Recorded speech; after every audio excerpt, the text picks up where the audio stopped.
Hello aspirants, welcome to Geeta Gyan. आज खुशखबरी है आप सभी के लिए। देखिए, जो आरआरबी एनटीपीसी की वैकेंसीज हैं वो फिर से आ चुकी हैं ग्रेजुएट लेवल के लिए। ग्रेजुएट लेवल का सिंपल मतलब है कि आप लोगों को लेवल 5 और लेवल 6 की जॉब्स यहाँ पे देखने को मिलने वाली है। तो एक बार डिस्कशन कर लेते हैं इसके बारे में। डिटेल्ड आपका जो एम्प्लॉयमेंट नोटिफिकेशन है वो आपका आ चुका है, जिसका जो नंबर है वो क्या है, 6/2025, यानी कि 2025वें साल में छठा ये नोटिफिकेशन आया है।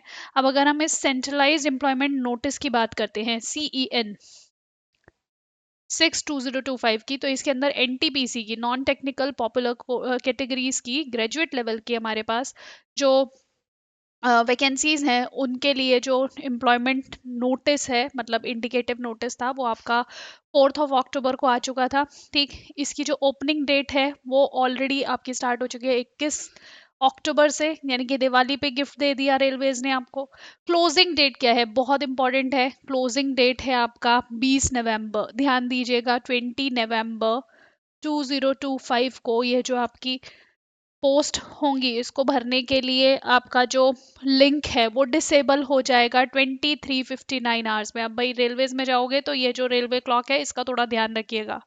ओके, तो 23:59 पे, यानी कि रात को 11:59 पे ये बंद हो जाएगा। ठीक है, तो मेक श्योर कि आप इस डेट का तो एटलीस्ट वेट करो ही मत, क्योंकि लास्ट टाइम पे बहुत ग्लिचेस होते हैं। ओके, तो मेक श्योर कि आप इससे पहले ही अपना फॉर्म जो है फिल कर ले। लास्ट डेट जो है वो, आपने अगर फॉर्म फिल कर लिया तो उसके लास्ट में आपको क्या करना होता है, फीस पेमेंट करना होता है।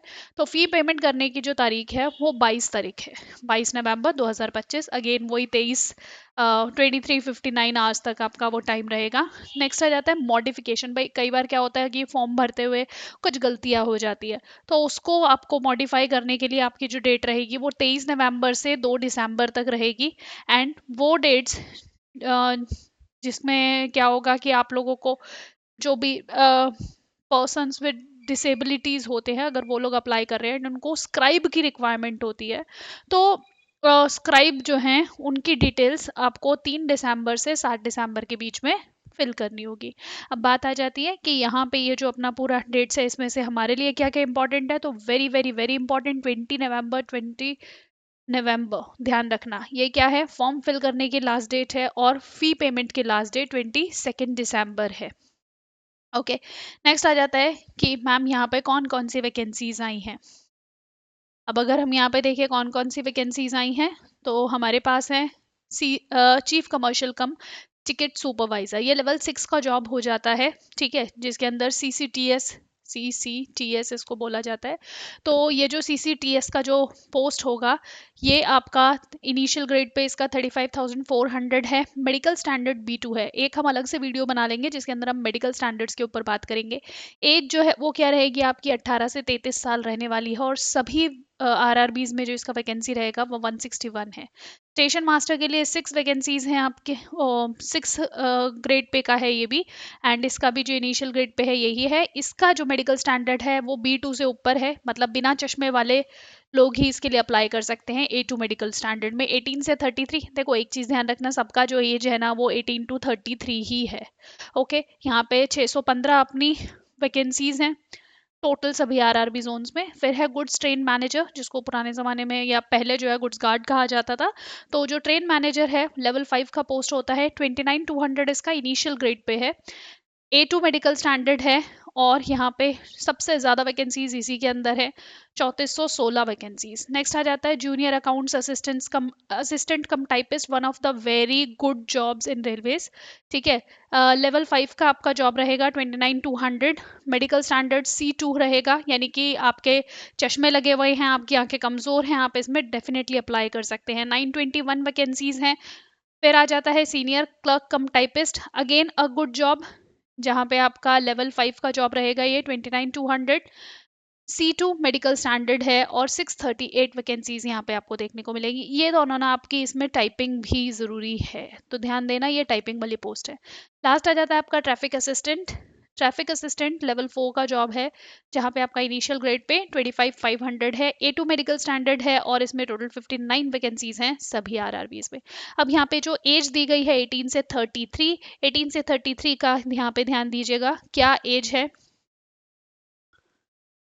भाई। अगर आप जनरल कैटेगरी से रिलेट को बिलोंग करते हैं तो उसी के रिगार्डिंग यहाँ 18 टू 33 का एज दिया गया है। तो भाई जितने भी हमारे लोअर एज लिमिट है, यानी कि 18 साल के आप किस डेट वाले बच्चे या किसके बाद पैदा हुए जो कैंडिडेट्स हैं वो एलिजिबल रहेंगे।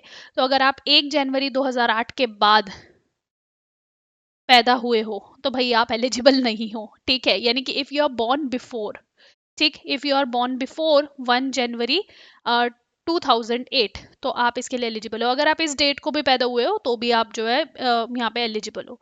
दूसरा, मैम कब तक एलिजिबल रहेंगे, यानी कि सिंपल सी चीज़ है, अगर आप 2 जनवरी 1993 से लेके 1 जनवरी 2008 के बीच में पैदा हुए हो और आप जनरल कैटेगरी को बिलोंग करते हो तो आप जो है एलिजिबल हैं। अब जो भी कैंडिडेट होगा जो इस डेट से पहले पैदा हुआ है और इस डेट के बाद पैदा हुआ है, दो candidates are not eligible. Apart from that एक और जो यहाँ पे क्राइटेरिया है वो ये है कि अगर आप जो है अपना ग्रेजुएशन का जो आपका एग्जाम्स है अगर उसका रिजल्ट अवेटेड है तो आप लोग अप्लाई नहीं कर सकते हो, ठीक है।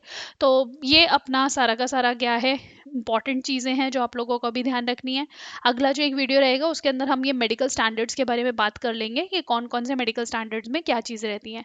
एंड फिर उसके बाद उसी में प्रोबेबली हम लोग ये भी डिस्कस कर लेंगे कौन कौन सी अच्छी पोस्ट रहती हैं आपके हिसाब से, ठीक है। तो चलिए, अगर आप लोगों को इसकी तैयारी करनी है तो जुट जाइए अपनी इस तैयारी में। बहुत ही अच्छी वैकेंसीज आई हैं आप लोगों के लिए, ठीक है। कंटिन्यूटी में जो ये वैकेंसी आई है इसकी वजह से इट वुड बिकम ईजियर कि भाई आप लोग जो है जल्दी से अपने जॉब के सपने को अचीव कर सके, ठीक। तो चलिए मिलते हैं आप लोगों से नेक्स्ट वीडियो के अंदर। So take care and thank you for joining Geeta ज्ञान।